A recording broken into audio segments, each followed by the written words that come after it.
गरीब माँ बेटी का जादुई 1 रुपया का पिज्जा पराठा। लक्ष्मी बेटा, मैंने तेरे टिफिन बना दिया है। अच्छा माँ, लाइए दीजिए, मैं जा रही हूँ। अरे 1 मिनट तो सुन तो सही। जी माँ। आज तेरे बाबा भोर ही खेत पर चले गए, ले उनका भी नाश्ता लेकर चली जा। ठीक है। और हाँ, एक और बात, अगर जरा सा भी खाना बचे तो उसे फेंकना नहीं। एक एक चावल का दाना खुली जगह में रख देना, कोई चिरिंदा परिंदा आकर खा जाएगा। जानती हूँ माँ, हम कहाँ कोई खाने की चीज वेस्ट करते हैं। अच्छा ठीक है माँ, अब मैं जा रही हूँ। लक्ष्मी ने अपनी माँ से अपने बाप के लिए भी खाना ले लिया और वो उसे खेत पर देते हुए स्कूल आ गई। अरे लक्ष्मी, तो आखिर आ ही गई, वरना मुझे तो लगा था कि आज मुझे अकेले ही बैठना होगा। अरे नहीं, वो बाबा के पास से होती हुई आई हूँ, इसीलिए देर हो गई। तू जानती है आज मेरे टिफिन में कुछ स्पेशल है। क्या? पिज्जा, मेरा फेवरेट। पिज्जा? वो क्या होता है? तूने कभी नहीं खाया है क्या? नहीं। चल, तो लंच तक का इंतजार कर। अगर तुझे जन्नत का एहसास ना हो इसे खाकर तो मेरा नाम बदल देना। सच? क्या इतना स्वादिष्ट है ये? देखते ही देखते लंच का टाइम भी हो गया और मलाइका ने लक्ष्मी को पिज्जा खिलाया। कैसा है? अभी कुछ मत पूछ यार, ये तो गजब है। बोला था ना, जानती है तू, इसे घर में भी बना सकती है। सच? फिर तो मैं माँ को बोलकर पिज्जा बनवाऊंगी। मुझे भी खिलाना।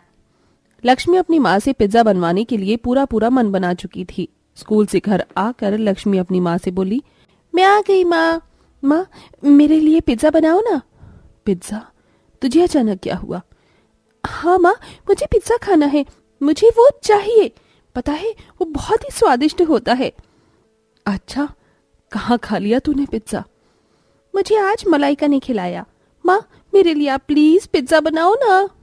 अच्छा चल, मैं तेरे बाबा से बात करूंगी। सुगंधा ने अपने पति के आने को बोलकर लक्ष्मी को शांत कर दिया। कुछ देर बाद अनिल 50 रुपए लेकर घर आ गया। क्या जमाना आ गया है, गरीब की तो कोई अहमियत ही नहीं है। क्या हुआ जी? मेरे जमींदार ने अपनी जमीन पर काम तो बढ़ा दिया है, लेकिन जरा मजदूरी देखो। हैं? अभी कुछ दिन पहले ही तो साहब ने 150 से 100 रुपए मेहनताना कर दिया था, अब तो और भी घटा दिए। खुद ही देख लो, सारा दिन खेत पर काम किया है और क्या सिर्फ ये 50 का नोट मिला है। अब इसी से गुजारा करना होगा। अजीब मुसीबत है, खर्चे बढ़ने पर हैं और मजदूरी घटने पर। हे भगवान, हम गरीबों पर अपना रहम कर। सुगंधा के पति अनिल के काम की मजदूरी घट गई थी।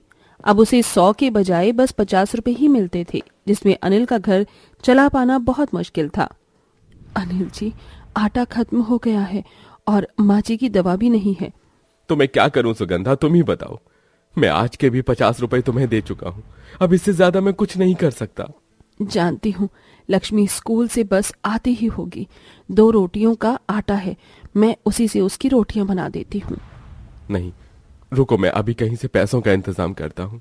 अनिल उधार पैसों का इंतजाम करने निकल गया। वहीं पीछे से लक्ष्मी घर आ गई। माँ, आज मैं कुछ नहीं सुनूंगी। आज मैंने बाहर भी पिज्जा बिकता हुआ देखा। आप मेरे लिए कब पिज्जा बनाओगी? बना दूंगी लक्ष्मी।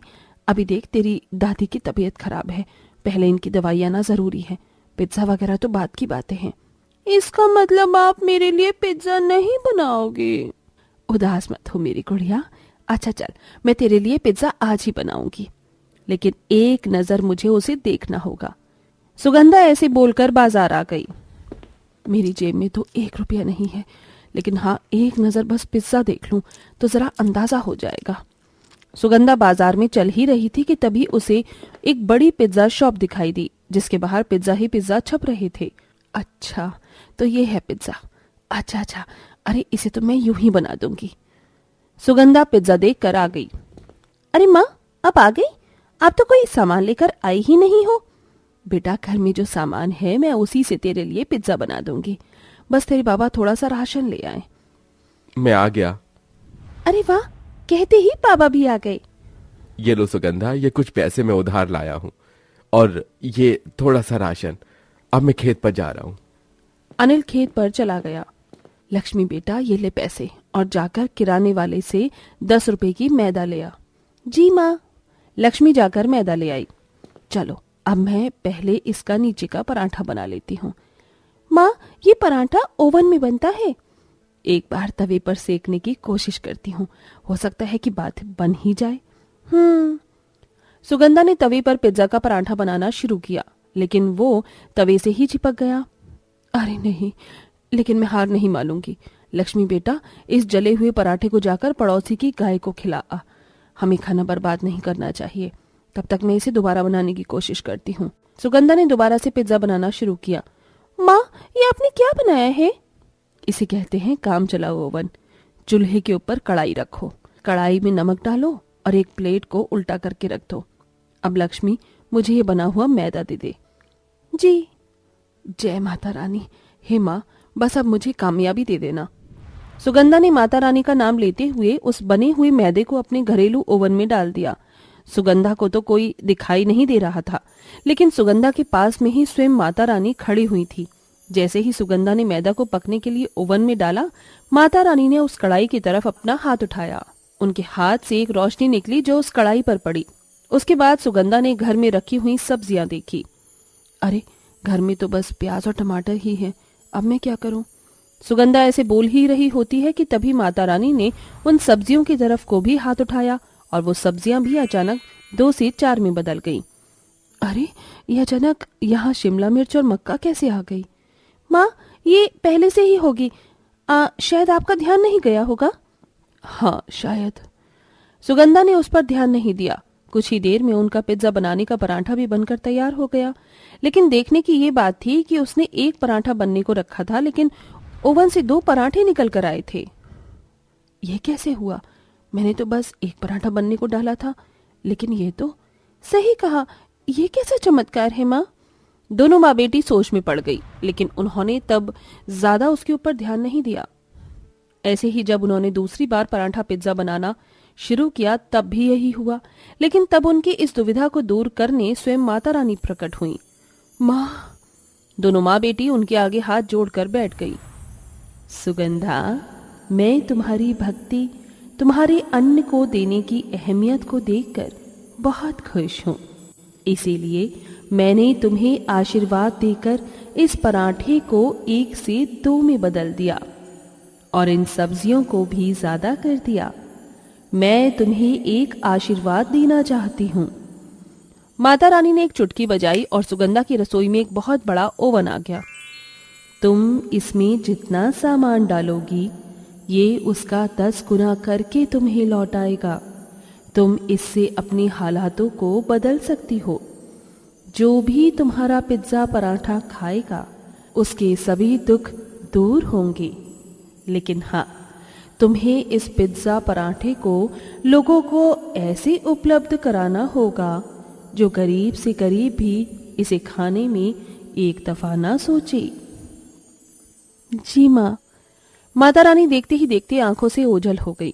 फिर क्या था, सुगंधा ने अपना बनाया हुआ पराठा पिज्जा उस ओवन में डाला और देखते ही देखते पूरा ओवन पराठे पिज्जा से भर गया। 1 2 3, अरे इसमें तो एक साथ 10 पराठा पिज्जा बन रहे हैं। चलिए माँ, हम अपना ये पराठा पिज्जा बनाकर बेचेंगे। इससे लोगों की भी मदद हो जाएगी और हमारा भी काम बन जाएगा।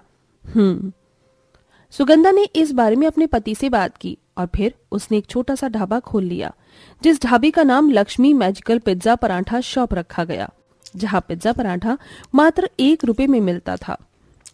माता रानी ने बोला था कि इस पिज्जा पराठा को खाने से सभी के दुख दूर हो जाएंगे। माँ जी, आप ही ये खाकर देखिए। सुगंधा ने अपनी सास को वो पिज्जा पराठा खिलाया। उसे खाते ही भवानी के शरीर में मानो नई जान आ गई। अरे वाह बहू, देख मैं अपने हाथ पांव हिला पा रही हूँ। देख मैं बोल सकती हूँ। हाँ हाँ माँ, आप सही हो गई। चल लक्ष्मी, अब बाकी लोगों के जीवन में भी रंग भरते हैं। दोनों माँ बेटी अपनी छोटी सी दुकान में मैजिकल पिज्जा पराठा लेकर बैठ गई। एक लड़की वहां उसे खाने आई, जिसके मुंह पर काफी दाने और दाग धब्बे थे। जरा एक ही मैजिकल पिज्जा पराठा मुझे भी देना। लाई। काश इसका जादू मुझ पर भी चल जाए। लक्ष्मी ने पिज्जा पराठा लाकर उस लड़की को दिया। उसे खाते ही उस लड़की के मुंह से सारे दाग धब्बे खत्म हो गए। अरे वाह, ये तो कमाल है। ये तो सच में जादुई पिज्जा पराठा है। वो लड़की बहुत ज्यादा खुश हुई। ऐसे ही लक्ष्मी के जादुई पिज्जा परांठे लोगों की परेशानियों को हल करते थे। माँ बेटी की जादुई पराठा पिज्जा की दुकान अब चल चुकी थी, जिसकी वजह से उनकी आमदनी भी अच्छी हो जाती थी और अब सब कुछ ठीक हो चुका था।